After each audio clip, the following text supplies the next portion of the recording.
awas hati-hati dengan mulut menjadikan sebab kerusakan. Makanya kalau ngomong hati-hati, jangan sampai anda berbicara yang menjadi sebab dua bersahabat berpisah, maka anda pemecah belah dan anda di neraka sebelum mereka masuk neraka. An-namam, pengadu domba. Dan juga kadang ini tidak disadari, memang orang sifatnya begitu. Subhanallah, pernah suatu ketika kita masuk sebuah perkumpulan begitu, ada perkumpulan, dan perkumpulan pun tidak banyak, hanya berapa belas orang. Semuanya perkumpulan terjadi dua kelompok. Cuman nggak tahu sebabnya apa, kelompok ini dengan kelompok ini nggak pernah akur. Nggak pernah akur, nggak pernah. Kenapa tidak akur nih? Selalu ini ada permusuhan ini. Subhanallah, Allah mengangkat musibah dari orang ini. Tiba-tiba ada penyakit. Satu anak yang ada di situ tiba-tiba diangkat oleh Allah, pergi, hilang. Setelah itu mulai baru terungkap.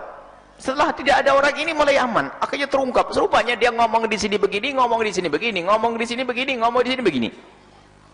Ini musibah dan kadang tidak disadari oleh yang demikian itu. Nah, makanya waspadalah, jangan engkau membicarakan. Makanya jujur itu pun ada tempatnya. Jujur yang kebablasan bisa menjadi sebab kita menggunjing, bisa menjadi sebab permusuhan. Bahkan kadang kita perlu berbohong, perlu ada berbohong yang diperkenankan adalah bohong untuk mendamaikan dua berselisih. Ini kadang-kadang lidah, masya Allah, nemam, pengadu domba. Hati-hati, mulutmu. Bahkan kebaikan sebanyak apapun bisa hancur dengan mulut ini. Sampai dikatakan seorang perempuan yang katanya ahli ibadah, inam ra'atan takumul lail wa tasumuna harsan. Disebutkan bahwasanya ada perempuan kerjaannya bangun malam. Oh, bangun malamnya enggak apa-apa. Hebat bangun malamnya, siang harinya puasa. Habis-habisan ibadahnya. Semua orang terkagum dengan kebaikannya. Bagaimana orang semacam itu siang harinya puasa, malamnya berzikir, tahajud dan sebagainya. Solehah mestinya kan, ahli surga. Cuman khairu anna laha syai'an tu'dhi bihi jiranahu fi riwayatin bilisannya. Cuman dia punya lidah suka nyakiti tetangga. Dijawab oleh Rasulullah, khairu fiha, enggak ada baiknya perempuan itu, innaha min ahlin nar, di ahli neraka. Cuman yang jadi masalah kadang enggak sadar orang begitu. Bahkan kadang-kadang, wah, masya Allah, dari dandannya masya Allah, yang tadi imamah, ya mungkin jilbabnya ini, tapi enggak sadar dia kalau ngomong sama tetangga begini, nyakiti enggak sadar. Dan biasanya itu yang paling rajin ibadah begitu itu. Karena setan yang menggoda, banyak ibadah. Sebenarnya masuk surga kamu dengan ibadahmu. Ini sadar enggak? Ini sadar enggak? Coba ada suatu ketika ada orang bercerita, oh masya Allah, ngajinya masya Allah, mohon didoain. Kenapa? Dia ngaji rajin, tapi tetangganya sakit semuanya. Nasib buruk ini ya, ngajinya tidak manfaat ini.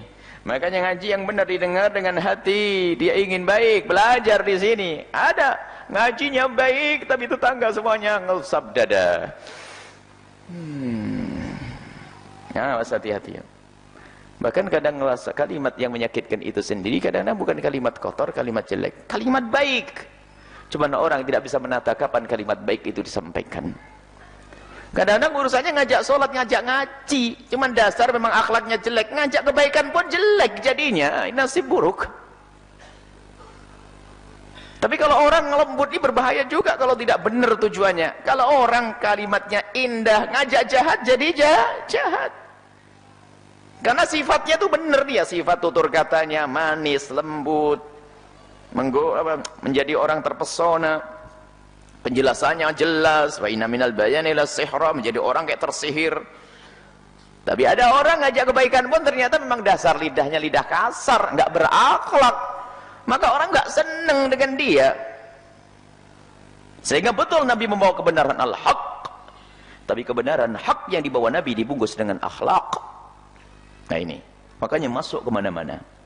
Dirasakan oleh seorang fakir, disalahkan seorang raja sekalipun. Adalah akhlak itu. Indahnya akhlak.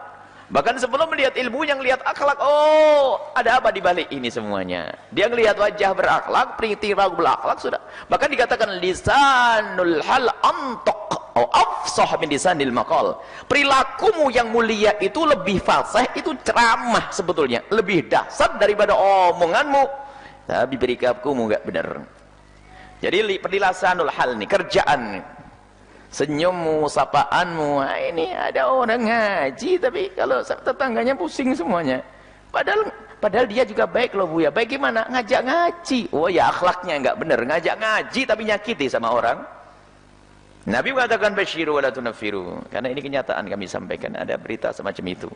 Ada sebagian orang memang akhlaknya tidak baik, sehingga apa? Kebaikan yang dilakukan selama ini hanya untuk membesarkan kesombongannya, untuk menampakkan di hadapan manusia kalau dia lebih baik, jago sholat, jago ngaji, jago ibadah, hafal Quran, segala macam. Sehingga terang ngaji, ngaji masa kaya nggak mau ngaji, nanti mati masuk neraka. Itu juga enak ngomong gitu. Mas hati-hati. Akan tapi kita ilah akhlak mulia perlu dihadirkan untuk membungkus kebenaran yang akan kita hadiahkan kepada seseorang. Dikemas.